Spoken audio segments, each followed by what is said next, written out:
My son-in-law and his family went insane when they learned my daughter was pregnant with a girl. They kicked her out of the house, calling her a useless woman. I took her in and cared for her. 3 years later, her ex-husband's family showed up on my doorstep and froze when they saw the little girl. I'm glad you're here. If you're watching this video, hit the like button, subscribe to the channel, and tell me in the comments where you're listening to my story of revenge from. I want to know how far it's reached. It was a Saturday afternoon under a late summer shower. The damp, cool air blanketed the small neighborhood. I was in my cozy kitchen, my hands full of dough, skillfully shaping round, fragrant, sweet dinner rolls. From the bedroom, I could hear the clear laughter of my two grandchildren watching cartoons, probably that stuffed bear show they love so much. Then the doorbell rang, two firm, impatient rings, as if the person outside wasn't accustomed to waiting. I froze, my fingers still coated in flour, motionless for a moment. My heart started to beat faster. A bad feeling crept into my gut. I wiped my hands on my old, worn apron and walked toward the door, my feet heavy, as if I already knew what awaited me. I opened the door. Under the awning, a sleek black Mercedes was parked right in front of the gate, a luxury that had never been seen in this neighborhood. Standing before me was Julian, my former son-in-law, the person I least wanted to see again. He wore an expensive suit, though it was slightly wrinkled. His hair was slicked back by the rain, and drops sliding down his sunken cheeks gave him an air far removed from the elegant man he used to be. His eyes were lowered, unable to meet mine. Beside him were his parents, Mr. Thomas and Mrs. Eleanor Hawthorne.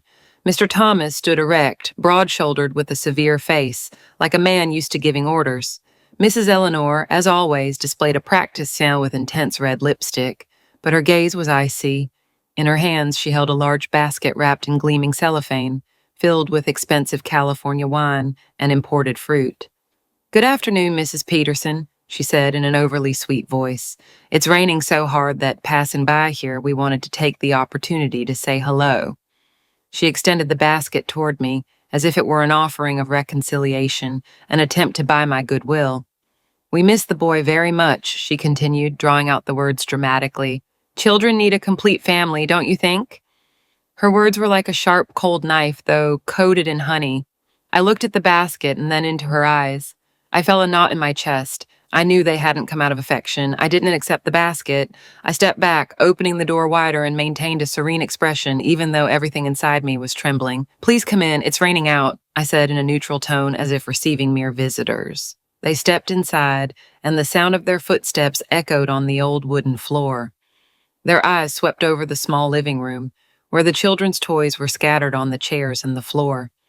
I could see the judgment in Mrs. Eleanor's eyes, comparing my simple home to their ostentatious mansion. Mr. Thomas sat stiffly on the sofa, not relaxing for an instant. Julian remained standing, his gaze fixed on the floor, as if he wished to disappear. I went to the kitchen and poured 3 cups of chamomile tea. I placed them on the table, trying not to let them see the tremor in my hands. Mrs. Eleanor resumed her role, her voice sweet but calculated. "We know we made mistakes, but in these 3 years, we haven't had a restful night. We just want to compensate our grandson." She pronounced grandson with intentional emphasis, like an arrow aimed straight at my heart. I knew they had heard the rumors, that they knew about Matthew, but they didn't know the whole truth, and I wasn't about to let them get what they wanted so easily. I smiled faintly, a smile without any warmth, only to conceal the contempt growing inside me. Without responding to her, I turned and walked toward the back of the house, calling out loud enough for Amanda, my daughter, to hear. "Amanda, bring the child out to greet your grandparents." There was a firmness in my voice that I hadn't known I possessed, as if I were preparing for a battle. Noises came from the inner room, and then the bedroom door opened. Amanda emerged, her face serene yet determined, like someone who has endured too much pain to still feel fear. In her arms she held Lily, my granddaughter, dressed in pink pajamas with little bunnies on them. Her dark blonde, slightly curly hair was just like Julian's, but her bright black eyes she had inherited from her mother. Lily yawned, hugging Amanda's neck, oblivious to the tension filling the room. The 3 Hawthorns froze. Eleanor's smile was plastered to her face as if she had just been slapped. Julian snapped his head up, his eyes wide, his lips trembling, unable to utter a word. Thomas, always so composed, couldn't hide his confusion either. His voice sounded broken, as if he couldn't believe what he was seeing. What? What does this mean? It's a girl. I stood there in silence, looking directly into their eyes. I let them sink into their own conjectures. 3 years earlier, the day Amanda wore that snow-white wedding dress, I thought my daughter's life had finally found a safe harbor. I was there in the Hawthorne's splendid garden, where yellow lights hung from the trees, shining like a dream. White roses and orchids adorned the place, their sweet fragrance floating in the air. I took my daughter's hand and led her down the white gravel path toward the altar. Taking the place of her deceased father, Amanda's dress gently brushed the ground with a long, elegant train like a cloud. She looked at me, her eyes glistening with happiness. As I gave her to Julian, I whispered, my voice choked with emotion, "Be very happy, both of you." Julian, in his impeccable black tuxedo, looked at me sincerely and nodded firmly, as if taking an oath. I believed him. I believed he would protect my daughter as my husband had protected me during his life. The first months after the wedding, everything seemed perfect. Every weekend, Julian drove his shiny Cadillac and brought Amanda to visit me. He brought bags full of presents, pastries from a famous New York City bakery, fresh imported fruit, and once even a bottle of wine he said was special from Napa Valley. He laughed, spoke enthusiastically, and talked about his family's real estate business and the trips he took with Amanda to places I could only dream of. "Don't worry, Mom, Amanda is my princess now," he would say with pride in his voice. I would look at my daughter and see her smiling, radiant, with rosy cheeks. I thought life was finally smiling upon her, making up for the difficult years in that small house where it was just the two of us, relying on each other after her father's death. Sometimes Amanda spoke to me about her mother-in-law, Eleanor, with a certain caution. "My mother-in-law is demanding, but not mean, Mom," she would say softly, trying to reassure me. "She just insists a lot that I have to give this family a son to carry on the lineage." I felt a chill, but I wanted to believe it was just a custom of rich people, those who want everything to be perfect according to their rules. I tried to push away the worry, convincing myself that Amanda would be loved in that house as I had always loved her. One day, Amanda announced she was pregnant. I remember that moment perfectly. I was sitting on the porch, having a cup of chamomile tea. The phone rang, and I heard Julian's excited voice.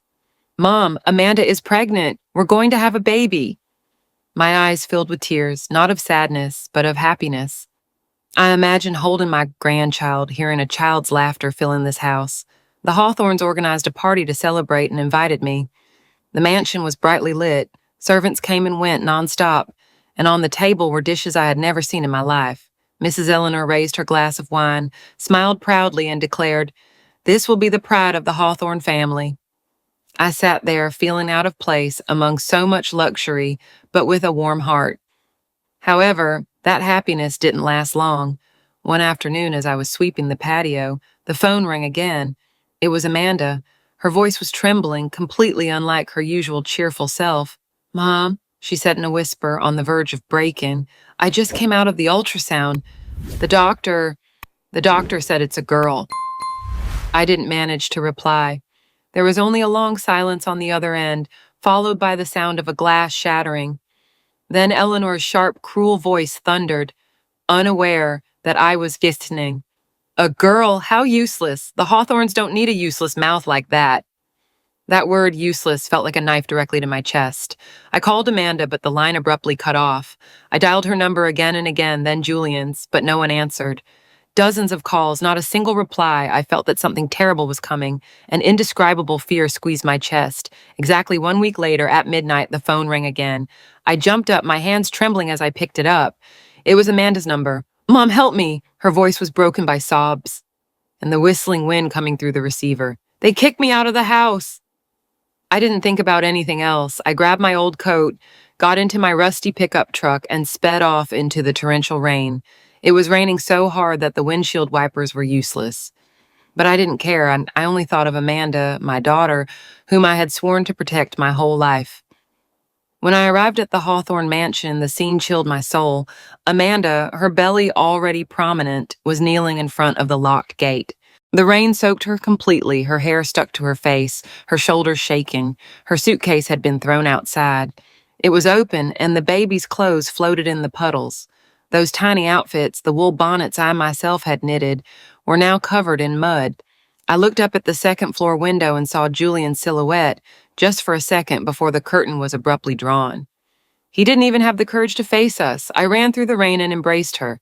"Amanda, it's me, Mom," I whispered, my voice thick. I took off my coat and put it over her, trying to shield her from the cold. Amanda looked up, her eyes red, her face pale. "Mom, I'm sorry," she sobbed. I didn't let her finish. I helped her stand up. I slowly guided her toward the truck. I picked up every piece of clothing, every tiny sock, trying to hold back my tears. I couldn't let her see me weak, not now. When I placed my hand on her shoulder to guide her into the vehicle, I held her tightly, my heart shattered. And within me, a silent promise resonated. From today, no one will ever hurt my daughter again. No one. The day after bringing Amanda home, I immediately set about cleaning her old room. It was a small room at the end of the hall, the place where she had grown up with her youthful dreams. I pulled back the curtains to let in the sunlight. I dusted the old desk and carefully put away the wedding photos Amanda had hung on the wall. She helped me in silence, not saying a word, folding the blankets with slow movements as if trying to fold away the wounds in her heart as well. The first few nights I woke up startled by Amanda's muffled crying in the next room. Her sobs were so faint, as if she didn't want me to hear them. But in that small house, every sound was amplified. One night, unable to bear it anymore, I gently pushed open the door. In the dim light of the lamp, I saw Amanda curled up in bed, hugging her belly, murmuring, "Forgive me, son, forgive me." Her eyes were red, her face streaked with tears. I walked over, sat down beside her, and embraced her. "You have nothing to blame yourself for, Amanda," I told her, my voice trembling. "You are the strongest person I know." I started cooking the most nutritious dishes I knew, the same ones my mother used to prepare for me when I was pregnant with Amanda. Black bean soup with the aroma of cumin, chicken broth with ginger, and fresh orange juice squeezed with my own hands.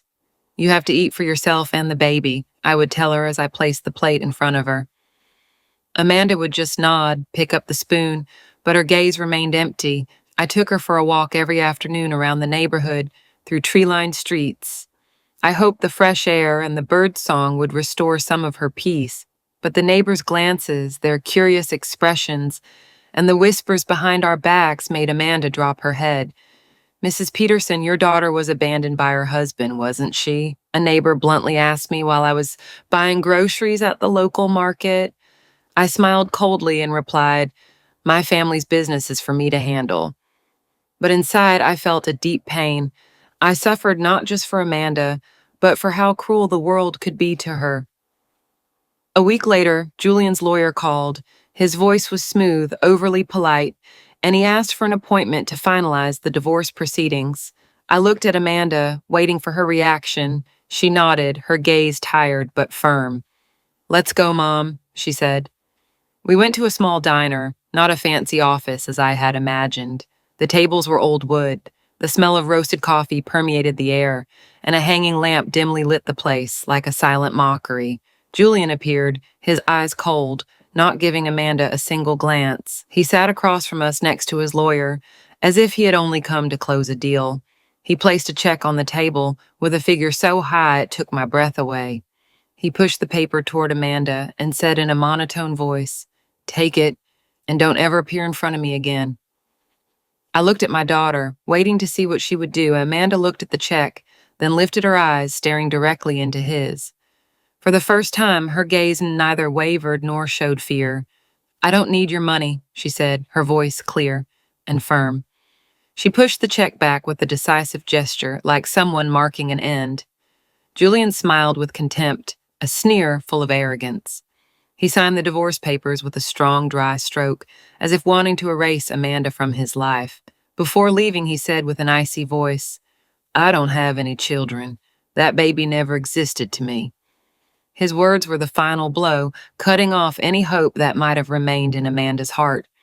I took her hand under the table, trying not to let her see me cry. A few months later, on a stormy night, as Amanda and I were folding the baby clothes she had prepared so carefully, she suddenly cried out, clutching her hands to her belly. "Ma, it hurts so much," she whispered, her face as pale as wax. I was terrified when I saw her water had broken, a month earlier than expected. I immediately called the ambulance, but the voice on the other end of the line told me the storm had knocked down trees and blocked the roads. There was no time to lose. I loaded Amanda into my old truck and drove off through the curtain of rain. The water was halfway up the tires. The wind whistled against the windows, but I didn't feel fear. I only thought of one thing: getting my daughter to a safe place. The local community clinic was small and lacked resources. There was only one elderly doctor with completely white hair and two young nurses with worried expressions. The delivery room was simple with a strong smell of disinfectant. Amanda writhed in pain, clutching my hand, her nails digging into my skin. I stayed by her side, whispering, "Hold on, honey, Mom is here with you." After endless hours, the first clear, loud cry was heard. One of the nurses exclaimed, "It's a healthy girl." I sighed with relief, tears rolling down my cheeks. Amanda, exhausted, smiled weakly, her eyes shining with happiness. I took her hand, feeling the weight of the world lift. But then the doctor frowned. He put the stethoscope back on Amanda's abdomen, noticing it hadn't dropped much yet. He looked up, surprised. "Wait, this isn't over. There's another baby." The room fell silent. I stood motionless, unable to believe it. 15 minutes later, another cry broke the air, stronger, more vibrant. The doctor lifted the baby, his voice trembling. "My God, it's a boy. She's had twins, a boy and a girl." I embraced my two grandchildren, overwhelmed by a mix of joy and sadness. I looked at Amanda, who was smiling amidst her exhaustion, and I knew we had passed the hardest test. Days later, when Amanda and the babies were out of danger, I went to the private hospital where she had had the ultrasound. I asked to see the doctor who had read the results. He was a middle-aged man with a tense demeanor, who explained mechanically, "The pregnancy was still early. It's possible the boy was hidden behind the girl, and that's why he didn't show up on the sonogram." His explanation didn't convince me. I knew something wasn't right, but I decided not to push it. Instead, I made a decision. Matthew, the boy, would be our secret. The outside world, people like the Hawthorns, had rejected a baby just for her gender. They didn't deserve to know of Matthew's existence. I looked at Amanda, at my two grandchildren, and I promised myself, we will raise them with love, far from the deceit and cruelty of that family. I never thought the Hawthorns would dare to knock on my door again, and after everything they did that rainy night, when they kicked my daughter out of their house like she was trash, I thought they had severed all ties forever. But I was wrong. In reality, they never stopped watching us, waiting for the right moment. And now, upon hearing rumors about the twins, they showed up at my house, bringing their hypocrisy and greed out in the open. After Amanda brought little Lily out, the three Hawthorns remained motionless on the sofa. The air in my small living room became thick, as if their presence had absorbed all the oxygen. Lily, in her pink bunny pajamas, yawned and rubbed her eyes, oblivious to the cold stares focused on her. Amanda stood, holding the girl tightly, her face serene, but her gaze sharp as a knife. I knew she had learned to hide her pain, though I could feel her internal trembling in the way she pressed Lily against her chest. Mrs. Eleanor was the first to break the silence. She forced a crooked smile. Her red, painted lips trembled, trying to maintain a perfect facade. "A girl," she said in a hesitant, insincere tone. "How adorable." But her eyes didn't linger on Lily for long. They quickly moved toward the back door, from where the voice of the cartoons could still be heard. Then she looked directly at me, her voice sweet yet cutting. "But we heard Amanda had twins. Where is the boy, Mrs. Peterson?" I felt my heart sink, but I remained calm. I slowly placed the cup of chamomile tea on the table, prolonging the moment to hide the rage boiling inside me. "Twins?" I frowned, feigning surprise. "Who told you that? There must be a misunderstanding." I looked at Amanda, then at Lily, and in a soft voice full of tenderness, I replied, "My daughter only has this one child, right, honey?" I emphasized the word one as if to make it clear that Lily was all they needed to know about. Amanda understood immediately. She squeezed Lily tightly and nodded without speaking. Her icy gaze was fixed on the three people in front of her, without an ounce of hesitation. Julian's patience seemed to run out. He abruptly stood up and started pacing back and forth across the room. His shiny leather shoes creaked on the wooden floor. "Damn it!" he burst out in frustration. "All this travel for nothing." He stopped. He looked at me, then at Amanda, with a mix of anger and disappointment in his eyes. Mr. Thomas, always so proper, also dropped his mask of courtesy. He hit the table with his hand. The sound was slight, but enough to make Lily startle and burrow further into her mother's chest. "We didn't come all this way to see some girl," he growled, emphasizing the word girl as if spitting out an insult. "Where is our grandson, Mrs. Peterson?" His question sounded like a declaration of war, as if he had the right to demand something they themselves had despised. His words ignited my anger, but it quickly faded, replaced by sheer contempt. I looked at them one by one, at Mrs. Eleanor with her fake smile, at Mr. Thomas with his air of superiority, and at Julian, a coward, unable to face the truth. They hadn't come out of remorse.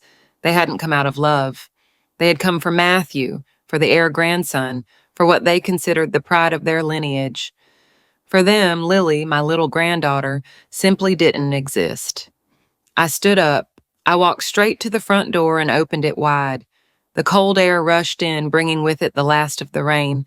I turned to them and said, my voice calm but firm, "If you have only come to look for the legitimate grandson, I'm sorry, you have the wrong house. Here there are only children who are loved." I lifted my chin toward the exit and added without hesitation, "You can leave." Mrs. Eleanor turned red with fury. She jumped up, pointed a finger at me, and shouted, trembling with rage, "How dare you!" But I didn't move, and I looked her directly in the eyes and replied, my voice serene, "I dare. This is my house, and I do not welcome those who treat their grandchildren like merchandise." My words fell like a steel wall between us. I saw the confusion in Mrs. Eleanor's eyes, the powerlessness in Mr. Thomas's. But Julian, he just stood still, looking at Amanda and Lily. For a moment, I perceived a flicker of remorse in his gaze, as if he remembered what he had lost, but that light was instantly extinguished by his father's icy look. They left crestfallen, leaving the basket of gifts unopened. I slammed the door shut. The dry sound echoed like a final declaration. Amanda was behind me, hugging Lily, and her shoulders were trembling. I turned and embraced them both, feeling the warmth of Lily's small body and Amanda's fast heartbeats. "Mom," the young woman murmured, her voice choked. "Don't be afraid, honey," I told her firmly, though I was still shaking inside. "I won't let them hurt you or the children again." The weeks following the Hawthorns' visit passed in a false calm. My small house was still filled with the laughter of Lily and Matthew, but I couldn't shake off a sense of unease. I became more cautious. I no longer let the children play outside as before. Every time I took them to the backyard, I looked around, checking if anyone was watching from afar. I didn't want them to notice my fear, but every time a car drove past the house, my heart sank. One afternoon, as I was mending Matthew's torn sweater, Mrs. Carmen, my kind neighbor, knocked on the door with a plate of fresh banana bread. She sat down, took a sip of her tea, and commented casually, "There's been a strange man roaming the corner these days, asking about your house, Mrs. Peterson." She spoke with curiosity, without ill intent, but her words pierced me like a needle. "What did he ask?" I said, trying to sound calm, though my hands tightened around the needle. Mrs. Carmen shrugged. "He asked where you lived, how many people lived here, and also about the children. I didn't tell him anything, just that he should look for himself." I smiled gratefully, but when she left, I stood motionless, feeling as if an invisible hand was squeezing my neck. I knew right away that the Hawthorns hadn't given up. They had sniffed out Matthew's trail and wouldn't stop. That night, right after dinner, as Amanda and I were finishing feeding Lily and Matthew, who were playing with colored blocks in their room, the doorbell rang. The dry, metallic sound was like a warning. Amanda looked at me worriedly, then instinctively picked up Lily, protecting her. I took a deep breath, walked to the door, and opened it, prepared for whatever was waiting. Under the yellowish light of the porch, there were only Julian and his father, Mr. Thomas. There was no gleaming Mercedes this time, but an old sedan, as if they had chosen it on purpose to appear humble, to hide their true intentions. Julian stood in front of the door without his elegant suit, wearing a simple gray sweater, but I immediately recognized that the look of remorse on his face was carefully rehearsed. He lowered his head, looked at the ground, and said in a trembling voice, "Mother, the last time was because we were very shocked. We ask you and Amanda to forgive us. We were just tired." His words sounded like a memorized lesson, without a hint of sincerity. I crossed my arms, blocking the entrance without inviting them in. Tiredness is no excuse for denying your own flesh and blood, I replied with a cold voice, showing no emotion. Mr. Thomas stepped forward. His tall figure seemed to try to impose itself on me. His tone was calm, but it hid a threat. We know everything now, Mrs. Peterson. We know Amanda had twins, a boy and a girl. Our investigators saw them at the park. His words were like a bullet shattering the wall I had built to protect my family. I felt the blood rush to my head, but I forced myself to remain calm, not showing that it affected me. I looked him directly in the eyes without the slightest trace of fear. "You're men," I asked ironically. "So you spy on us as if we were criminals?" Julian looked up for the first time, looking directly at Amanda, who was behind me holding Lily. "Amanda, I beg you," he said, his voice trembling, but I knew it wasn't true repentance. "Let me see my son. I want to be his father." He emphasized the word son as if Lily, the granddaughter Amanda was holding, didn't exist. His words made me lose control. I let out a dry laugh that echoed in the silence. "Be a father?" I said sharply. "You gave up that right 3 years ago when you let my daughter kneel in the rain, when you said the baby in her womb never existed." I took a step forward, pronouncing each word firmly. "If you truly miss your children, here's my daughter and my granddaughter. But you treated them like garbage. You don't deserve to see any of my grandchildren again." My words were implacable, like a steel wall. I saw Julian's eyes waver, but Mr. Thomas's face remained hardened, like a man who doesn't accept no for an answer. At that moment, I heard small footsteps from inside. Matthew, curious like any child, ran toward the front and hid behind my legs, looking at them with his big eyes. "Grandma, who are they?" he asked in an innocent voice, not understanding anything, but his question pierced my heart. Julian and Mr. Thomas's eyes fixed on Matthew, full of desire and greed. I could clearly see what they wanted, not love, but what they called the heir. Gently, I pushed Matthew inside and closed the bedroom door, shielding him from those stares. "Go play with your sister, honey," I said in a sweet voice, trying not to let him notice the tension. Mr. Thomas's mask finally dropped. He stepped closer. His voice sounded like a threat. "Don't you dare act like this. You are preventing us from seeing our grandson. We will sue you." Julian intervened in a firmer tone, as if he had regained his courage. "The law will be on our side. The boy needs his father. He needs a better future than this miserable place." The word miserable was like a slap in the face. I looked around my small house where I had raised Amanda and was protecting my grandchildren. It might not be luxurious, but it was full of love. And he, who had abandoned his own flesh and blood, dared to call it miserable. I looked directly into their eyes without an ounce of fear. "Do it," I said, my voice calm but cold. "I'm not afraid of liars. I'm ready to face you in court." I took a step back, put my hand on the doorknob, and slammed the door shut in their faces, the dry sound of the bolt resonating like a firm declaration. They had no place in our lives. Just 1 week after the Hawthorne family left my house with faces full of anger, a mail carrier appeared at the door. He handed me a thick envelope with the red seal of the county courthouse. I stood there with the envelope in my hand, my heart pounding so hard it felt like it would jump out of my chest. I knew immediately what I had been dreading. I went inside the house, opened the envelope, and every line of the lawsuit felt like a stab. The Hawthornes were demanding the recognition of paternity between Julian and Matthew, in addition to claiming full custody of Matthew Hawthorne. They had even given the child their last name, as if he were an object they could appropriate. Amanda, sitting beside me, read the document with trembling hands as silent tears fell down her cheeks. "Mom," she whispered, her voice broken. I hugged her tightly and tried to remain firm. "Don't be afraid, Amanda. The truth will be on our side." But inside, I was also trembling, not out of fear of losing, but because I knew this battle would drag my family into a new storm. The next morning, opening the region's most important newspaper, a scandalous headline jumped out at me. "The Hawthorne family tragedy: selfish grandmother prevents access to her legitimate grandson." It was accompanied by a carefully staged photo, Julian, looking haggard, sitting next to his elderly parents, Mrs. Eleanor dabbing her eyes with an expensive handkerchief. The content of the article was a complete lie. They claimed they had been misled about Matthew's existence, that they had tried to reconcile, but that Amanda and I had prevented it. Worse still, they insinuated that we were keeping the boy to extort money from his wealthy family. I read those words, gripping the newspaper until I crumpled it, as rage flooded me, quickly replaced by deep sadness. They not only wanted to take Matthew away from me, but they also wanted to destroy our honor, making us look greedy and cruel to the world. The consequences of the article arrived immediately. That morning, I took Lily and Matthew to the market.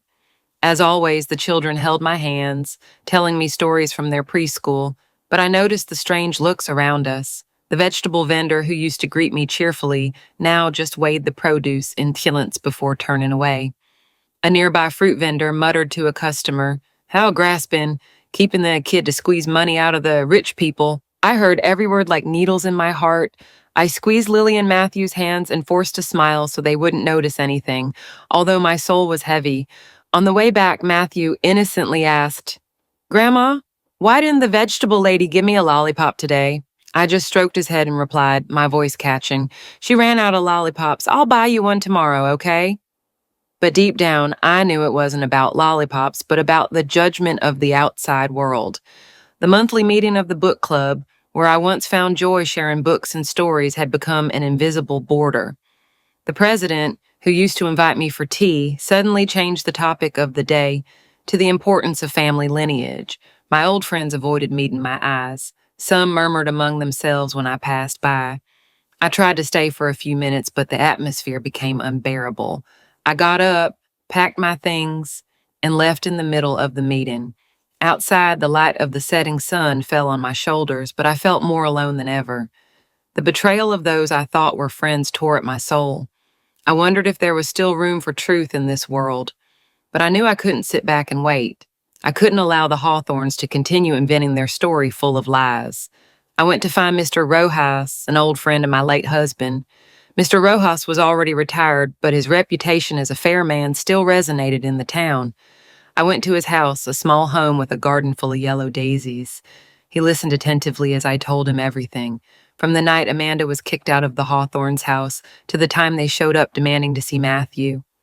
When I finished, he nodded, his gaze serious but warm. "Mrs. Peterson, I will help you with this case, not for money, but for justice." His words were like a ray of light in the midst of darkness, and I felt that I was no longer alone. We started gathering the evidence. I returned home and opened an old wooden box that I kept in the closet where I stored family memories. Inside was Amanda's divorce file with the document signed by Julian, where he voluntarily renounced all rights and responsibilities over the unborn child. I also found a yellowish sheet of paper that Julian had angrily written, throwing it at Amanda along with a check, where he cruelly stated, "I want nothing to do with you or that child." Every time I read that sentence, I felt deep pain, but I also knew it was our best weapon. Additionally, I prepared the documents that proved that for 3 years, Amanda and I had covered all the expenses of raising the children. Milk, diapers, doctor's appointments. Not a single dollar came from the Hawthorns. Every receipt, every bill was proof of our strength, and I kept them all in a thick folder. Meanwhile, the Hawthorns' lawyer constantly appeared in the newspapers, giving interviews in a tragic tone. They spoke of the pain of a separated family, of the love they felt for a grandson they had never met. Every word was a layer of false paint, hiding their selfishness and greed. Amanda and I decided to remain silent. Mr. Rojas told me, his voice calm but firm, "Let them talk, Mrs. Peterson. The more they talk, the more mistakes they will make. We will speak only once in the courtroom." His words gave me strength, although the worry persisted. Every night I sat in the living room, watched my grandchildren sleep, and wondered, if we lose, how can I protect them? The night before the trial, Amanda and I sat across from each other in the living room. The yellow light of the lamp illuminated her face, making her look both strong and fragile. "Mom," she said, her voice trembling, "what if we lose?" Her question pierced my soul, but I took her hand and pointed to the pile of documents on the table. "The truth is here," I replied firmly, "and the truth never loses." I tried to smile to reassure her, but inside, I could only pray. I prayed for justice, for my grandchildren, and for Amanda, who had already suffered too much. On the day of the trial at the city family court, the room was charged with tension. The air was thick, filled with curious glances. To the left, reporters waited with their cameras, ready to turn our story into sensational headlines. To the right, neighbors from the town, some of whom had once been friendly, now turned their backs on me. I saw them murmuring, pointing, and felt a knot in my chest. Amanda, Mr. Rojas, and I were seated in the front row. Amanda squeezed my hand tightly, her fingers ice cold, seeking refuge in my presence. I gently stroked her hand, trying to convey calm, though I myself struggled to maintain it. On the other side, the Hawthorne family sat with straight backs like cold statues. Julian wore his most expensive suit, but his face was pale and his eyes empty, as if trying to hide his anxiety.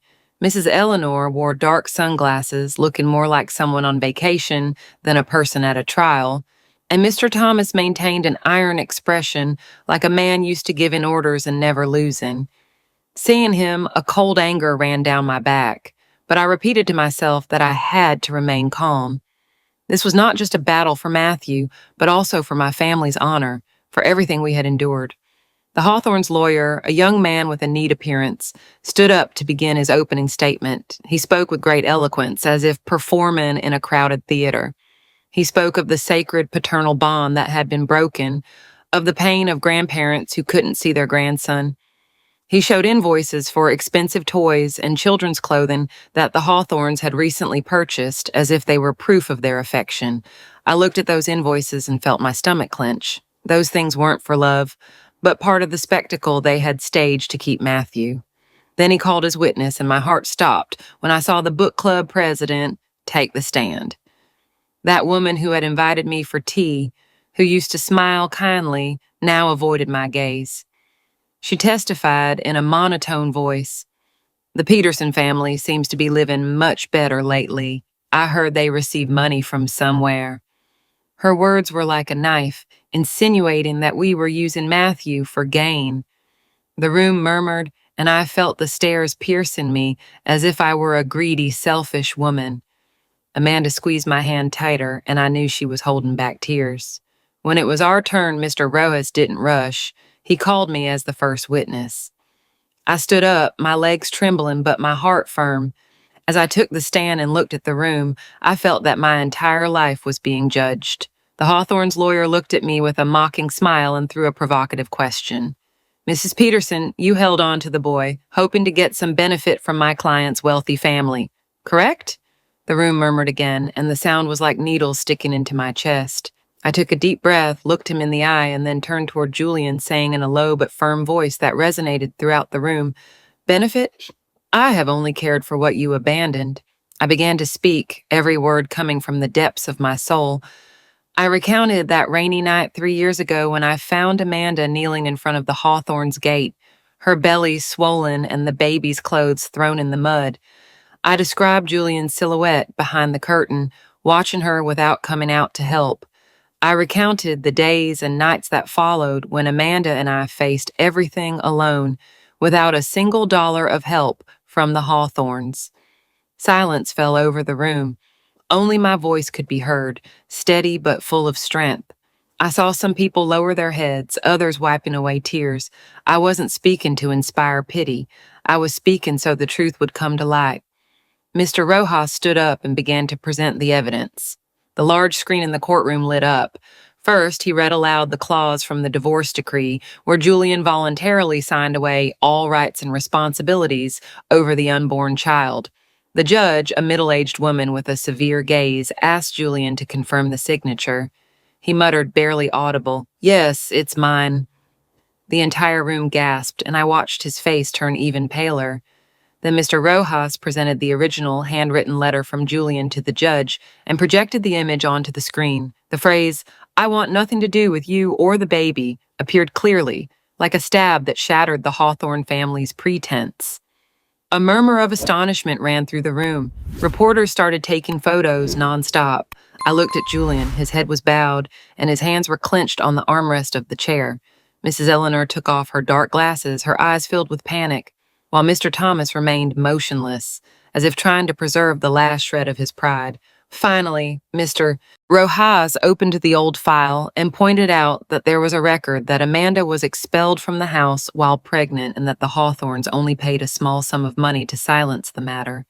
His voice became firm. They did not deny their actions, Your Honor. They only paid to hide them. His words fell like a hammer blow, leaving the Hawthorns' lawyer without a reply. He tried to defend himself, looking for tangled arguments, but everything was useless in the face of such evident proof. The judge looked directly at the Hawthorne family with a severe but fair expression. "This trial is not about paternity, but about honor and responsibility," she said, her voice resounding. "It is clear that you abandoned this child 3 years ago." She struck the gavel forcefully on the desk. The dry sound marked the final sentence. "The court rejects Mr. Julian Hawthorne's petition. The legal custody of the minors, Matthew and Lily Peterson, belongs exclusively to their mother, Miss Amanda Peterson, and their grandmother." I felt as if the whole world had stopped. Amanda hugged me tightly, tears streaming down her cheeks. I hugged her back, feeling the warmth and relief emanating from both of us. Mr. Rojas smiled, placed his hand on my shoulder, and whispered, "We did it, Mrs. Peterson." I looked over at the Hawthorne side. The two elders had their heads down and Julian remained motionless, his face pale as paper. At that moment, I didn't feel satisfaction, but a deep sadness. They had lost, but the price of their selfishness and lies was something they would carry for the rest of their lives. As the courtroom door closed behind us, I walked out with Amanda. The crowd of reporters surged forward with microphones and cameras pointing at us. This time, their stares were not of judgment, but of empathy, as if they finally understood a little of our story. Mr. Rojas, with his usual calm, stepped forward and raised his hand to hold them back. He only said one short sentence in a firm voice. "Justice has been served." I looked at him with a heart full of gratitude. Those words, although simple, felt like a fresh breeze that dispelled some of the weight I was carrying inside. On the other side, the Hawthorne family was not so lucky. They were surrounded by reporters. Flashes wouldn't stop blinking, and the shouts of the public filled the air. Julian, his face ashen, tried to push his way through the crowd while Mr. Thomas and Mrs. Eleanor needed bodyguards to reach their car. I watched them leave crestfallen, and again I felt no pleasure, only a deep sadness. They had dug their own grave, and now they had to pay the price for their selfishness and deceit. The next morning I woke up early. I prepared a cup of chamomile tea and opened the region's largest newspaper. The headline jumped out at me. "The truth behind the Hawthorne family case. Denied visitation rights due to gender discrimination and family abandonment." The article detailed the hearing, from the irrefutable evidence we presented to the clumsiness of the Hawthorne's lawyer. It revealed the real story. The night Amanda was kicked out of her home, Julian's handwritten letter full of venom, and the truth that the Hawthornes were never interested in Lily simply because she was a girl. I read with trembling hands, not from anger, but because the truth had finally been recognized. My family's honor, which they tried to stain, was now restored. The consequences for the Hawthornes arrived faster than I imagined. Within days, an important international partner of the Hawthornes construction company announced the cancellation of their contract with a clear reason. "We do not collaborate with a company whose leadership lacks ethics." Their stock plummeted, and I heard that other investors also began to withdraw their money. Mr. Thomas, always so proud of his position, was forced to resign as chairman of the board of directors, a direct blow to his pride. Mrs. Eleanor, who had always lived for appearances, truly fell ill. She didn't dare leave the house and cut off all social contact, as if she wanted to hide from the judging eyes. I didn't feel pity, but not joy either.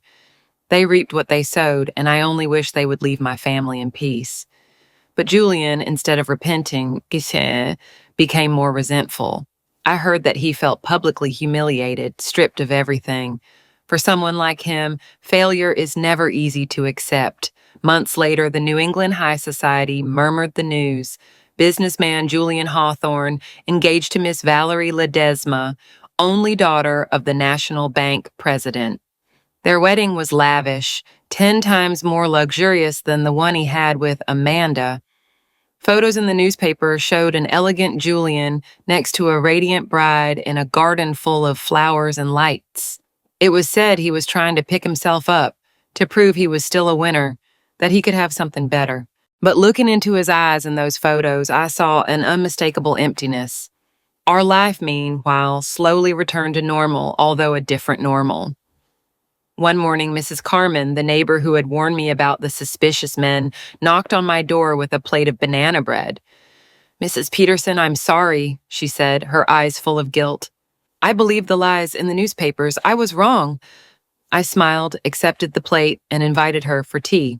The women from the book club also started contacting me again, inviting me to the meetings. One of them, Mrs. Rosa, even sent me a handwritten letter telling me she was ashamed for having doubted me. I read the letter with relief, though not without a certain sadness. My family's honor had been restored, but the scars from the days of the trial were still there, latent in my heart. Amanda changed throughout this time. She no longer cried or held a grudge. One afternoon, while folding Lily and Matthew's clothes, she came in with a newspaper featuring Julian's lavish wedding. I waited for some reaction, a tear, a bitter word, but Amanda simply folded the newspaper calmly and left it on the table. "I don't care anymore, Mom," she said, her voice serene but firm. "He can live whatever life he wants, but I have Lily and Matthew. That's enough." I looked at her and saw that strength had replaced the old pain, and I felt a deep pride in my chest. That night, as I read a story to Lily and Matthew before bed, I glanced at the newspaper still on the table. The wedding photo of Julian and Valerie Ledesma gleamed under the light, but I only smiled to myself. I thought, a person who tries to prove they are happy is usually the emptiest inside. I didn't think it to mock Julian, but because it was a truth I had learned over the years. True happiness is not in what is shown to the world, but in moments like this, when I sit here listening to my grandchildren's laughter and feeling the warmth of my family. 3 years have passed since the trial, and our life has found a new rhythm, though it's not always easy. Amanda got a part-time job as a bookkeeper at a small bookstore downtown. She doesn't earn much, but it's enough to have her own income, and most importantly, to regain her confidence. I see how her eyes shine every time she talks about the new books arriving or when she helps a customer find their favorite novel. Those moments give me peace, as if I'm watching the wounds the Hawthorne family left behind slowly heal. Matthew and Lily are now 6 years old and have started elementary school. Matthew is a restless boy, always running around the house, hugging his soccer ball as if it were a treasure. He can spend all day playing in the backyard with the neighborhood kids, smiling even when drenched in sweat. Lily, on the other hand, is quieter.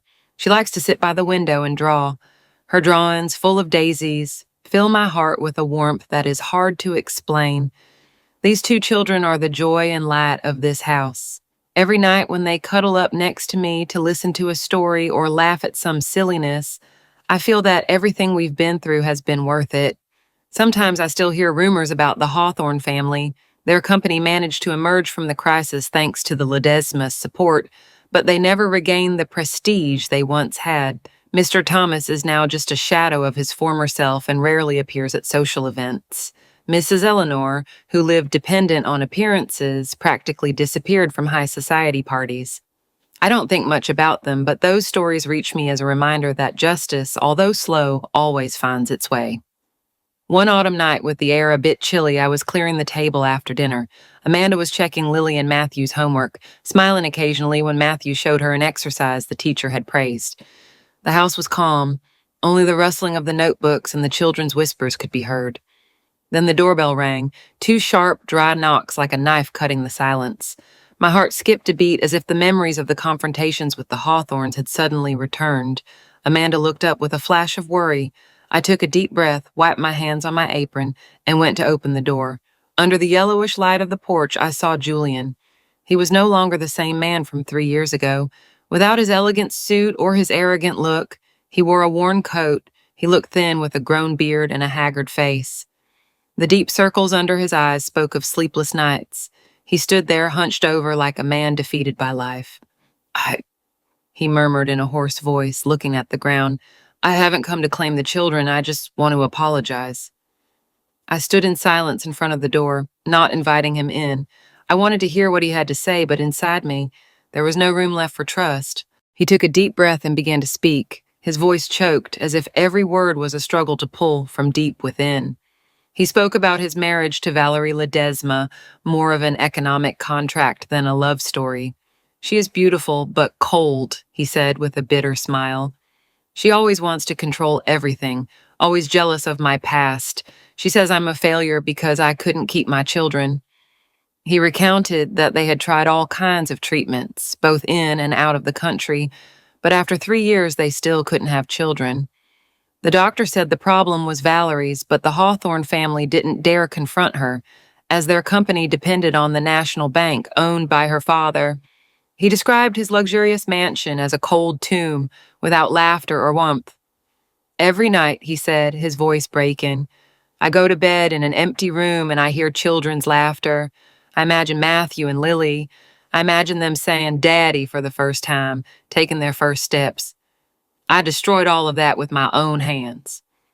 He looked up with pleading eyes, tears streaming down his sunken cheeks. I had everything in my hands, he'd said, and I lost it because of my stupidity and my family's. I don't expect to be forgiven, Mrs. Peterson. I just want to see them from afar, just once.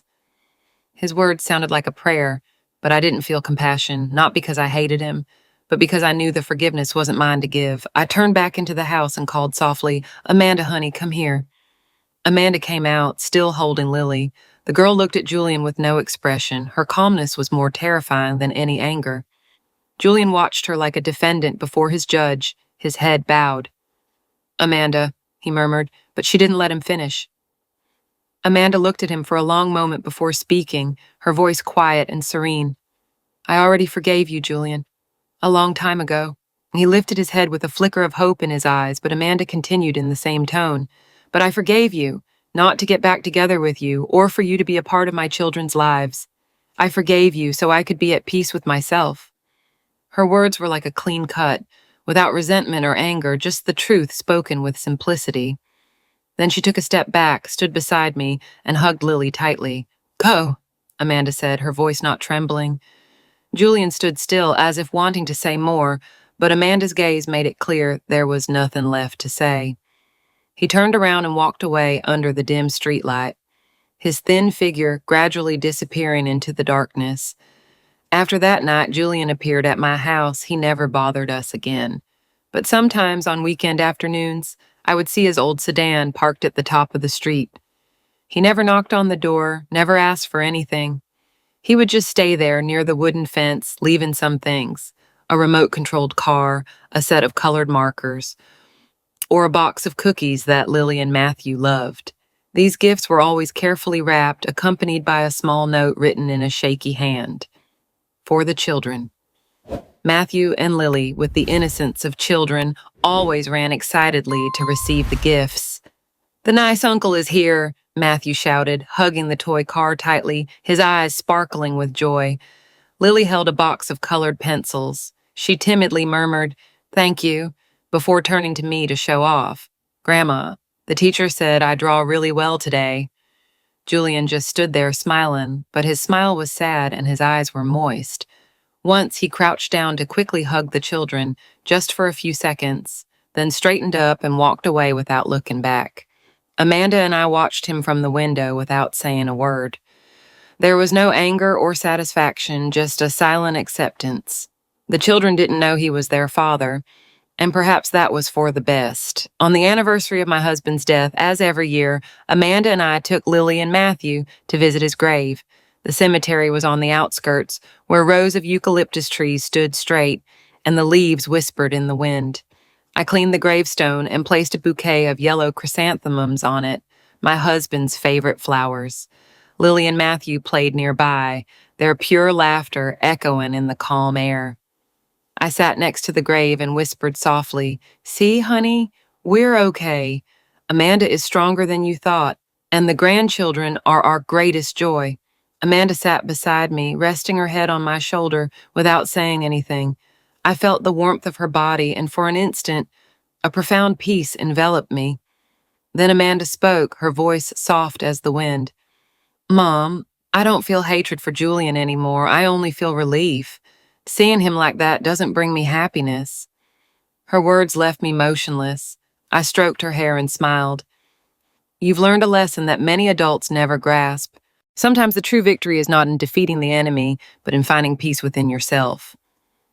Amanda nodded, a new light in her eyes, as if she had just released an invisible burden. I looked at her and saw the maturity that pain had forged in her, and I was filled with pride. When we returned home, evening was already falling. The light of the sunset dyed the small street with its houses hidden among the trees, gold. I was opening the door when I saw Julian there in front of the fence. This time he didn't bring gifts. He was just standing like a shadow, his hands tucked into the pockets of his worn coat. His face looked more haggard than the last time I saw him, with deeper dark circles. He looked at me, and in his eyes there was no longer a plea, only the exhaustion of someone who has endured too many losses. Matthew and Lily saw him and immediately ran toward him. "Good uncle," Matthew shouted, pulling his hand, excitedly saying, "Uncle, we went to visit Grandpa today. Grandpa is on the hill. There are many pretty trees there." Lily intervened softly. "I made a drawing for Grandpa. Do you want to see it?" Julian crouched down, stroked their heads with a sad smile on his lips. Then Matthew, with the innocence of a child, asked, "Uncle, do you have a daddy? Does your daddy love you?" The child's innocent question was like a knife stab. Julian froze. He couldn't answer. He just lowered his head and squeezed Lily and Matthew's hair tightly, as if wanting to hold on to that moment a little longer. Amanda was on the doorstep, observing the scene. In her eyes, there was no longer a storm, no pain, no resentment. I stood beside her, feeling the strength emanating from her. Julian looked up, looked at Amanda, and then at me. His gaze seemed to want to say something, but the words didn't come out. He turned and walked away. His thin silhouette gradually disappeared into the shades of the sunset. Lily and Matthew ran into the house, laughing and talking nonstop about their day, as if the visit of that kind man had been nothing more than a fleeting moment. I looked up at the clear blue sky where birds were returning to their nests. I felt a strange peace, as if the whole storm had passed, leaving a gentle silence. I didn't know what the future held. Would Julian continue to come every weekend, watching his children from afar? Would Lily and Matthew one day discover the truth about their father? I don't know. But I know one thing for sure: we survived the storm and found our own refuge in the calm. I went into the house. I saw Amanda playing with the children, and laughter filled the place. I smiled. I sat next to them, and in my heart, I gave thanks that my family was still united, no matter how the outside world changed.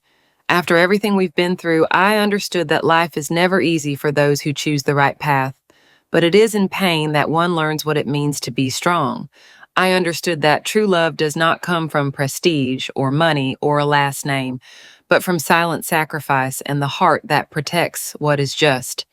Happiness is not in mansions, but in the smile of children who grow up surrounded by love. Forgiveness is not weakness. It is freeing oneself from the chains of hatred. I did not win with money or power, but with the faith that the truth, sooner or later, always comes to light. And the most valuable thing I learned was that when a mother or a grandmother stands up to protect her family, no power in the world can make her fall. The story you have just heard has had the names and locations changed to protect the identity of the people involved. We do not tell it to judge, but with the hope that someone will listen and reflect. How many mothers are suffering in silence within their own homes? I sincerely ask you, if you were in my place, what would you do? Would you keep silent to maintain the peace, or would you face everything to reclaim your voice? I want to know your opinion, because every story can be a light on someone else's path. God always blesses, and I firmly believe that courage will lead us toward better days. At this moment, on the final screen, I will leave two of the channel's most beloved stories. I'm sure they will surprise you. Thank you for staying with me until this instant.